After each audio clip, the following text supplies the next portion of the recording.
In Tales of Bel Air at Bowie, you make it seem like life for a teenager might have been drab, pretty boring, not much access to popular culture. In Led Zeppelin Played Here, which is about a similar area in Maryland or outside of DC, it seems like it's getting better. By the 80s, it looks like everyone's playing or listening to heavy metal. Can you talk to us about the filming of Heavy Metal Parking Lot?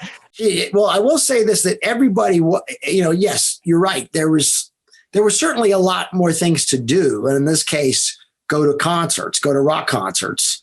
And I, of course, came of age in the late 70s and had my experienced arena rock concerts.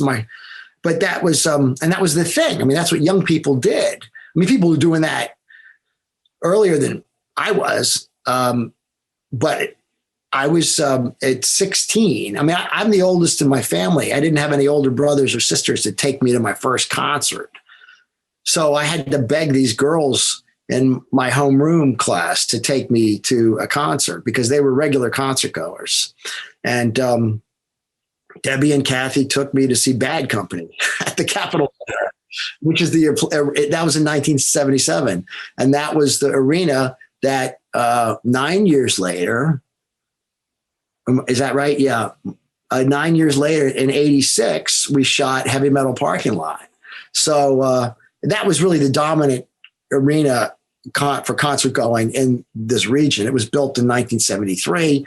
It's now been torn down, but the arena is downtown now in Washington, D.C. But at the time, it was out in the suburbs, not far from Bowie, Maryland, where I grew up, or University of Maryland, where I went to college. So, but the arena was where, yes, that's where the band Judas Priest were playing. But every band went through there, even if they didn't draw, even if it wasn't a sellout, or a popular band. If they could draw and had an audience, they went through. I mean, people would just go to any concert. Oftentimes when you're just looking for that concert experience. But when I was growing up, I don't know. My tastes changed, and I eventually, when I discovered, punk rock or alternative rock or what have you. And I realized how you didn't have to go to see a big arena concert to get really close to the band experience and just feel that, that's where my attention and interest went. But the experience of going to a concert still felt like something worth documenting. And in 1986, I had become fast friends with another aspiring documentary filmmaker. We really hit it off. John Hines, his name. We became friends. I was actually running a public access studio for community television, which was quite a job to have at the age of 25. But my main job was just to keep the community off management's back. I was like this babysitter for the community who wanted to just, because that was the idea when they were signing people up for cable or getting these operators going in to the community to, have the cable franchise. One of the bribes was that we're going to give you your own television channel, your own studio where the community can come in and make TV. And I had got a job out of college selling cable television, but I really wanted to work, get behind a camera, really start, just learn video. And I was able to then get hired to run the studio when there was an opening.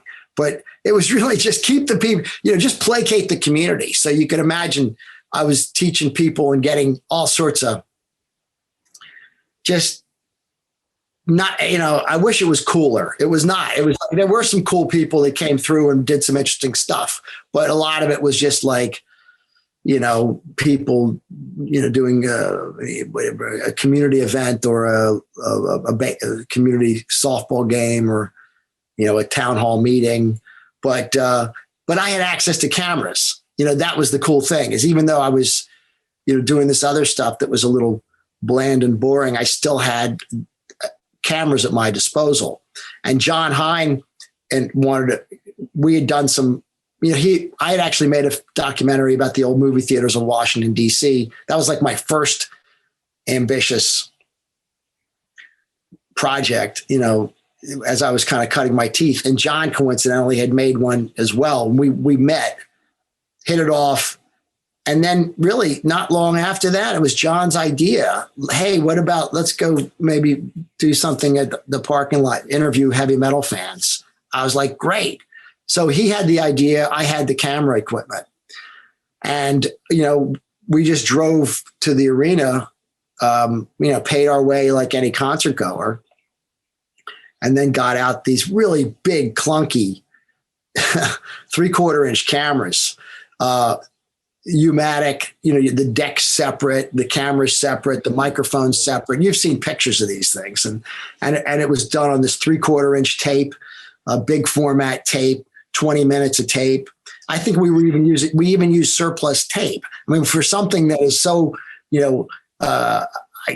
something that is had such staying power now and has this history, to think that we put it on used tape, surplus tape, is kind of astonishing.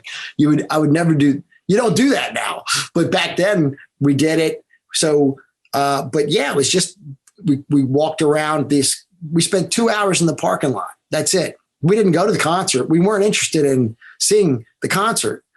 We weren't fans of the music, but we weren't dismissive either. I mean, we didn't have any agenda.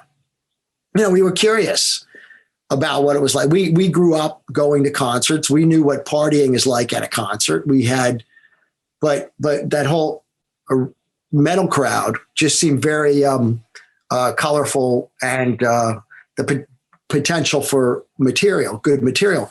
But see, at the time, heavy metal was, you had there's a show called Headbangers Ball, which was on MTV. MTV was really flourishing at this time. And heavy metal was had some emerging popularity.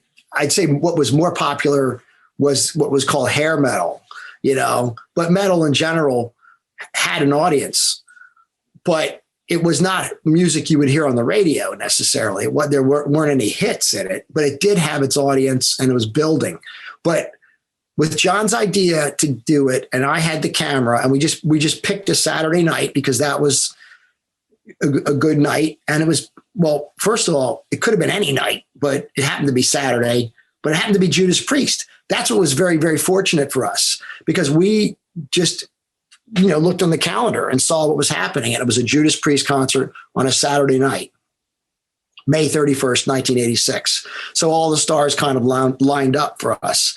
But it really could have been any band. But the fact that it was Judas Priest, because, they're still vital and touring and popular now more than ever, and iconic. They were the iconic heavy metal band. So a lot of these things really have contributed to the staying power of that film and the shelf life. But really, more than anything, it was the people we talked to, the stars. They're the ones that really deserve the props, because they just were, it was great, especially to get such great material. And also it is, the film is really cut, it's like nonstop. And John did it. John cut it.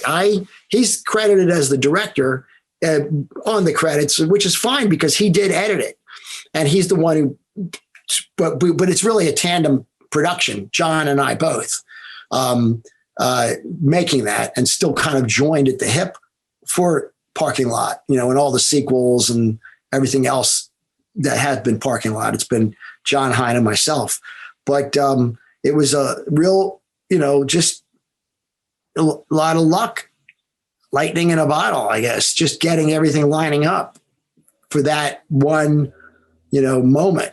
And, if you do look at the raw footage, which we have done, there's a lot of sober people in the parking lot. There's a lot of people that don't have anything interesting to say, And so they didn't get into the 15 minutes that John cut, So it's really not a verite film, It's really just kind of this hard hitting 15 minutes that we kind of going for the jugular for, entertainment, maximum effect, I guess. But, we were also in our 20s, so we were not seasoned filmmakers, but we were very fortunate to be able to come up with something in that with a real low shooting ratio. And, I think we used 3 tapes and 5 minutes of a 4th tape. So that's 65 minutes, and we were able to get that 15-minute, I think it's 16 minutes actually, but who's counting? But that is, what, and the fact is, okay, nobody had cameras then. Nothing's being documented. So you've got this kind of footage that's really not seen. Nobody else, or very few people, I don't know, maybe nobody had really kind of turned the camera on the crowd per se. Like but there are other, but it's not like others did do that with films that, I've seen one with ZZ Top from the, mid 70s. Penelope Spheris made Decline, 1 and 2, 3 now, and so other fans have been documented. And I'm sure Grateful Dead fans, there's certainly a history of there's other films that did do that. So we didn't, come up with it, but we luckily captured something that not very many people had documented. And so it was almost like this anthropological thing. That's what people have said, not my words. Other people have said that, but it really, all this stuff has contributed to the shelf life of it. And the fact that we gave copies out. This was shot on video. And we as aspiring, filmmakers, we did want to have our work seen in a theater. We wanted to have it seen, at film festivals, whatever, but no festivals took video at the time. Nobody wanted to touch this film. I didn't even show it on my public access studio because I didn't want to, wave it in front of my employers that I was doing this. They didn't really care, but I just didn't need that on TV, with all the expletives and whatnot. The channel I was responsible for. So we ended up just giving this out. This was during the era of tape trading, a lot of tape to tape, VHS tape trading and copying. But by us giving copies out to friends and really anybody who requested it and wanted it over those early years, that then led to the tape trading, and it kind of getting all over the country, unbeknownst to us. We shot it in 1986. By 1990, we had it had run its course, we thought, and we couldn't make our friends watch it anymore, which just was, and we went on with our lives with other things. But several years later, like in 94, we heard from this store called Mondo Video, kind of a legendary cult video store in Los Angeles. I'm sorry. I don't mean to go too far off the rails here, but we actually heard from Sofia Coppola, who rented it at Mondo Video. She called John out of the blue, just saying she got his name out of the phone directory, and turns out she said I rented it. He didn't know who she was, and then it clicked, and she was producing a show for a Comedy Central called High Octane, and she rented this film from the store and wanted to use it. And, imagine John's head, like, what? And then when he told me, I'm like, what? And we ended up, of course we said, sure, anything you want. We were happy to share it. And then we called Mondo Video and became acquainted with them. And they were tremendous helping us promote, from then on, knowing that, making the connection. And the show she was making never went anywhere. It didn't go into production, I think, beyond 2 episodes. I've never even seen what was shot, but they didn't use Heavy Metal Parking Lot. But that was how we first found out that there was something going on. And that then is how we then decided to get it out of mothballs. And then we made the sequel, Neil Diamond Parking Lot, at the same arena 10 years later. And here we are about to celebrate the 35th anniversary with a lot under our belt. And, we're going to do a Zoom reunion we're going to, at the end of the month, May 31st, 2021, Memorial Day in a couple of weeks. That's May 31st at 9 p.m. East Coast time. It's a podcast. It's something like this, a Zoom. It's going to be a Zoom with the Found Footage Festival, Joe and Nick of Found Footage Festival. You must have their work at Scarecrow. If not, you got it. Their stuff. They tour around the country with these collections of found footage, and they've created this brilliant franchise that. So we're real happy to be involved with them, and they're hosting this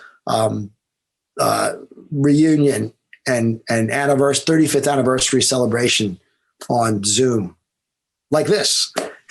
And then who knows what else we're going to be doing, because the year has been a little challenging to plan based on what we've been through. But we're all going to probably have some screenings, and we're creating some new merch, and sweet. Yeah, I'll keep you posted. And but that's the Heavy Metal Parking Lot's 35. For the 10th we did Neil Diamond Parking Lot. For the 15th we created a 15th anniversary tour, and we actually made T-shirts and that. But we people had actually made tribute videos, and we included a lot of those, like Raver Bathroom and Heavy Metal Sidewalk, Girl Power Parking Lot. That was fun. We did that, and then the 20th anniversary we put out our own DVD. 25th anniversary, we went on tour again with the Joe and Nick of Found Footage Festival. And then the 30th, that was cool. We kicked it off at South by Southwest, an outdoor screening, and then had a year of other, just celebrations throughout. I had screenings set up, but I actually I donated my archive to the University of Maryland, my alma mater, and that's where everything will, all this physical media and physical stuff, my pre-internet junk, has now got a home. It's not in my storage closet anymore. I don't have to pay for storage. It's now at the University of Maryland. I don't know if they know what to do with it, but they did take it. It's on shelves there. Anyway, so here we are 35 years later, and we're cooking up some more ways to commemorate it. I feel like Heavy Metal Parking Lot has a huge legacy beyond just being a tape that's been traded. Obviously it's an amazing movie, but I feel like it's influenced a lot of man on the street stuff ever since. And I was wondering how you feel about stuff like Eric Andre or Tom Green, or even like Andrew Callahan, who used to be with All Gas, No Brakes. Like, I feel like that's a logical sequel almost to Heavy Metal Parking Lot. I was wondering what you thought about that. Wow. Well, thanks. I mean, I know, well, it's hard to say, everybody's work, there's no, all those filmmakers are talented and good, and they're doing their own thing. And again, I don't think we kind of, created it and certainly didn't invent it, but we just are part of a lineage now of doing man on the street, interviewing people. I love man on the street. My personal hero, I have several filmmaking and content creating heroes. And it's, he passed away a year ago, or Mal Sharp is his name. And he was the man on the street in San Francisco. And he did an incredible work that really inspired me. I'll send you his link if you want to check his work out. So everybody has different inspirations. I don't know about the filmmakers you mentioned or others who might have seen us or seen it, and we just had that one. Well, I shouldn't say that. We had several. That was the first one. And of course, I think I've taken that sensibility through my other films. Like there's there's certain film. I mean, I'm a real fan and interested in eccentricity, but even more so levity. I have made serious and will make serious subjects, projects, but they tend to still have levity in it. And, and I just am drawn to that. And so I know with regard to doing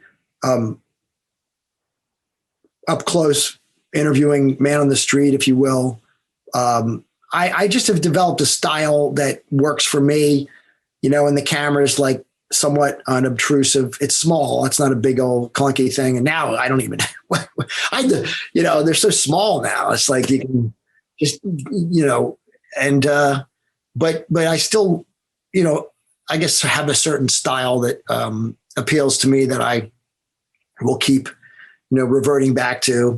But I had my own influences, Mal Sharp, Chuck Statler, the filmmaker who was a real music video pioneer, and he made Devo's films that were a huge part of their and still are part of their history. And, their act was a lot of it centered around the films that were shown when they would tour. They were included rather in their touring. And so they're identified a lot by the films that Chuck made. Chuck also went on to make music films with other artists before MTV. But again, he was inspired. There's a history before him, and just like with us, there's a history before us of doing man on the street or interviewing people, real people. It's really truth is stranger than fiction. I think I've always wanted to do documentary. Because I believe that, there's certain things, you just can't script it. Although I wish I could, and I great respect for people who can. I'd like to challenge myself sometime. I'm 60. I better get, cracking on doing, if I want to try to do something narrative, I'm going to run out of time, but it would be neat to try something. But if I don't, I'm happy with the body of work that I have created in documentary. And also in television, I think I've always wanted to, I like, I like being able to create for any outlet, now it's all online, in fact, we're creating a web series. Put in you asked earlier what I'm working on. There's something, it's going to premiere soon. It's called Punk and Tomatoes. It's about a lifelong punk rock fan I've known, and who also grows tomatoes. And so it's a combination of, punk rock storytelling and tomatoes. And we're going to be putting that out on a web series on YouTube soon. So, or wherever online, I don't know, I guess, the universe, the online universe. I love that the titles for all of your projects are so precise. Like it's exactly what it's going to be. Heavy Metal Parking Lot. Yeah. That's here. Thank you for saying that. I will take credit for the name Heavy Metal Parking Lot. John had the idea, but I came up with the title. And, it really does, resonate. I'm very proud to, happy to hear you say that and proud of. And the other titles, sure. Boy, I'm sorry we didn't get to talk about some of those things. Like I'm so flattered that you have that Ernest Borgnine tape. It's so good. It's really good. I loved Ernest Borgnine on the bus. Oh, thank you. Thank you so much. Like, how are you not going to love this? Like, look at the art or like the picture. Like, it's going to be fun. What you're getting into. That's great. That's so great. I want to send you both my link to all the outtakes. I have all that footage on another, I'll hate to keep plugging YouTube, but I mean, why not? I mean, that's where this stuff is. Yeah. I'm not anti-YouTube. It's just like I keep saying that. It's just that I have a dedicated channel with all the outtakes, because when we made that, reality TV didn't exist. And really, I mean, again, it was kind of a verite thing, but not really. But yet it had components of it. But it was really a proto-reality show. And boy, we didn't know what we were coming up with, but we did want to make it as a TV series at the time. It was supposed to be called Ernest Borgnine on Tour.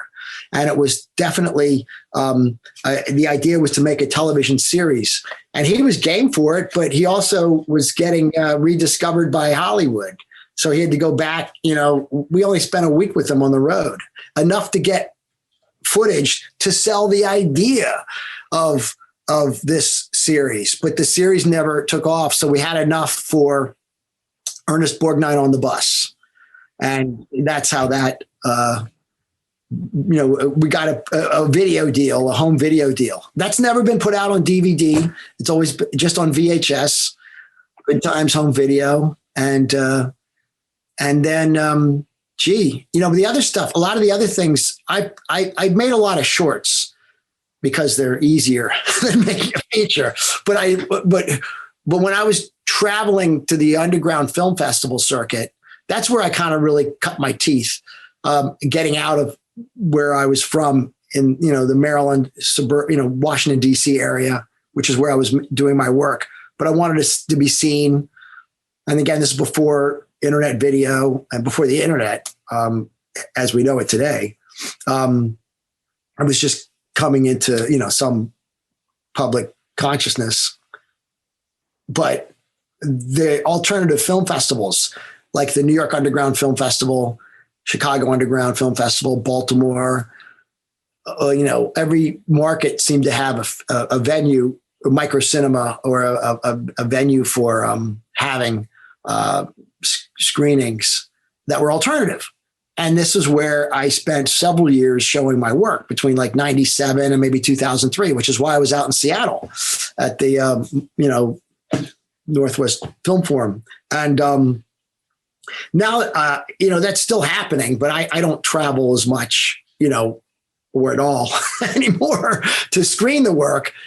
I used to travel with it. I'll send the work without necessarily traveling, but it was always great fun to be on location and traveling to be able to be part of the screening. And I did that for many years. And that's where I put these collections together of the shorts I made and maybe curated some other shorts that I liked. And that's why those other collections were then distributed by Facets Video out of Chicago.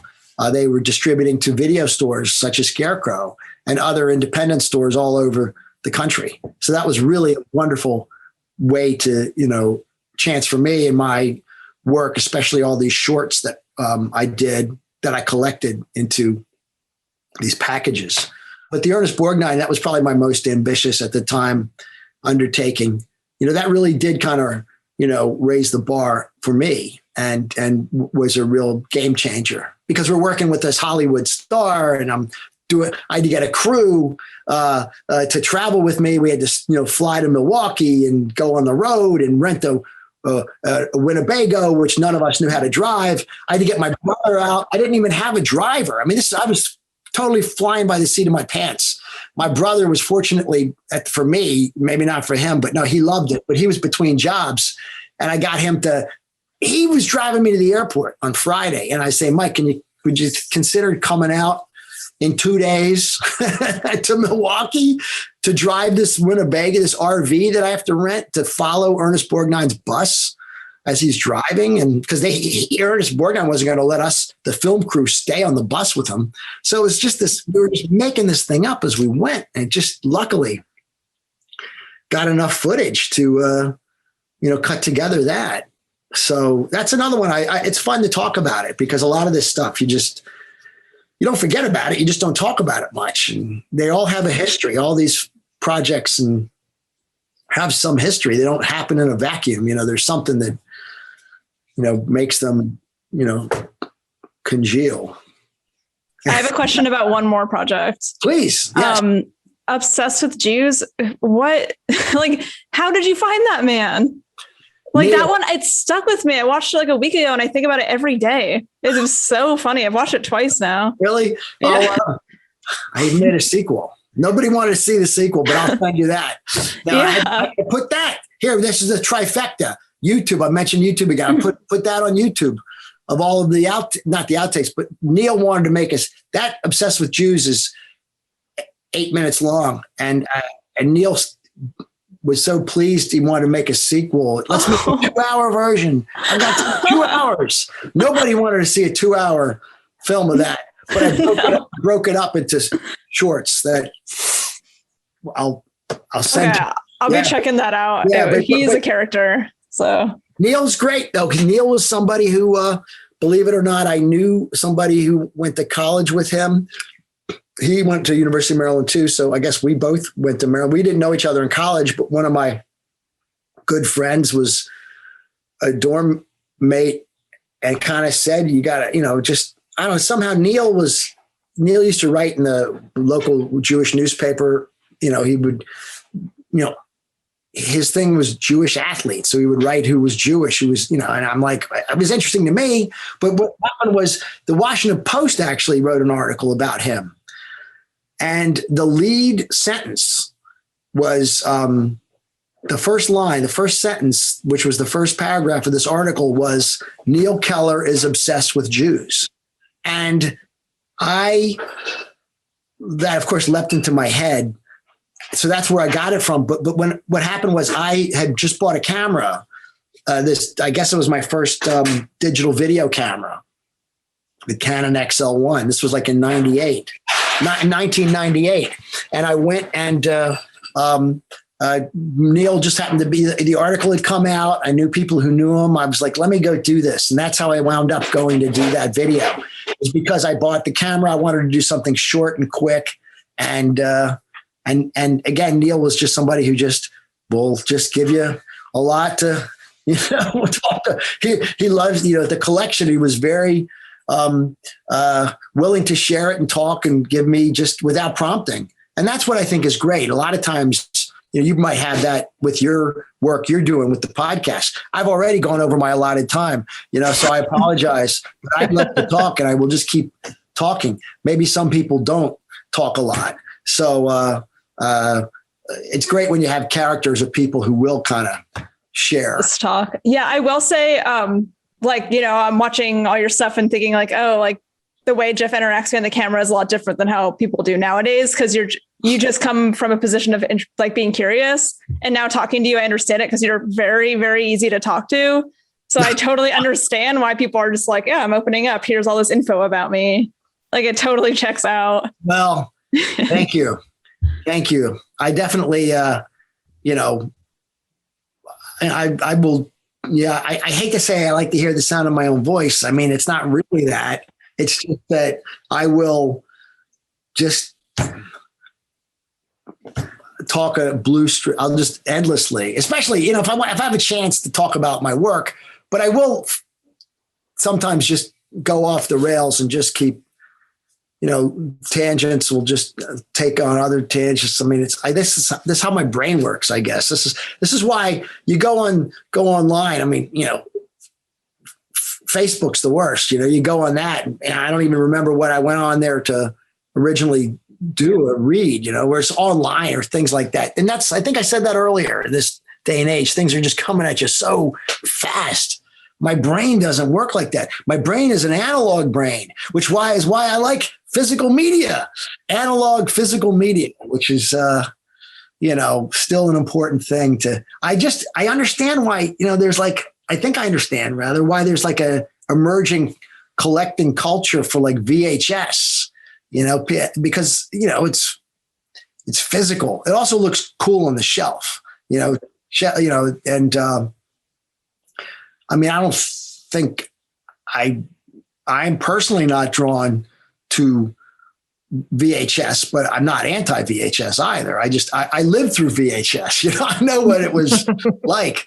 And, but I'm a great admirer of I love preserving, culture and preserving experiences. And the VHS experience was a tremendous experience, just like vinyl and like records, record, collecting and preserving the record experience, holding on something tangible, even CDs, I mean, admittedly, I do save digital files, but it's not the same. It's not the same. Yeah, vinyl and VHS are two formats that have being played affects the quality of the presentation. I said that in an awkward way, but I mean, like, there's a different quality to something on vinyl and VHS than there is in the digital format, is maybe a better way to say it. Yeah, yeah. With the tape hits, I guess. And it's like the pops you hear on a record, you know? There's a warmth to it. I think I've seen that described before, which I agree. I think it's some, but it just, yeah, it also just, there's this kind of connection you make with that, because there's a physical act you're doing of putting something into a player, you know, having to, you know, maintain just something make something work. You know, and sometimes there's going to be a tape wrinkle or dirty heads, you know, or a scratch on a vinyl. It's a record. It's the same reason I think people like going to see stuff projected on film. It's just a different version of that, you know? You're absolutely right. Yeah. Yeah. Film. My goodness. We almost lost theaters. I mean, I hope we haven't. I don't, you know, I don't think we will, but, you know, there's been a shakeout. Well, thank you, Jeff. Thanks so much. No, I'm very, very happy and, you know, flattered and like to talk with other, you know, enthusiasts, not just about my work, but, you know, just film and, you know, interesting, you know, content, you know, in general. So it's, it's just great to have a dialogue with you both, and, you know, with Scarecrow, and, you know, please give my best to everybody with Scarecrow, and let's stay in touch. And I'm available. I'm very, you know, you can find me on my, you know, the usual places. You know, there's a website for most of my work, has a dedicated site, and other stuff. I'm sorry, I keep going like that because I see somebody, the door's open here. You know, but no, I'm glad to stay in touch. So awesome. Yeah, thanks. thank Correct me if I'm wrong, but the places we can find your stuff besides Scarecrow and the Jeff Krulik section is on your Vimeo, on your YouTube. There's so much stuff on your YouTube, and then your website, jeffkrulik.com, and bootlegs, maybe. I don't know. Might still be out there. So, you know, knock yourself out, bootleggers, you know. I mean, you know, whatever. If you can get, I borrow, and, you know, if I can throw some money around, great, you know, but I never got into this to make money, which might have been a mistake, but whatever. Here I am, you know, here we all are, you know, this is a passion, you know, career, a project that, you know, we're drawn to.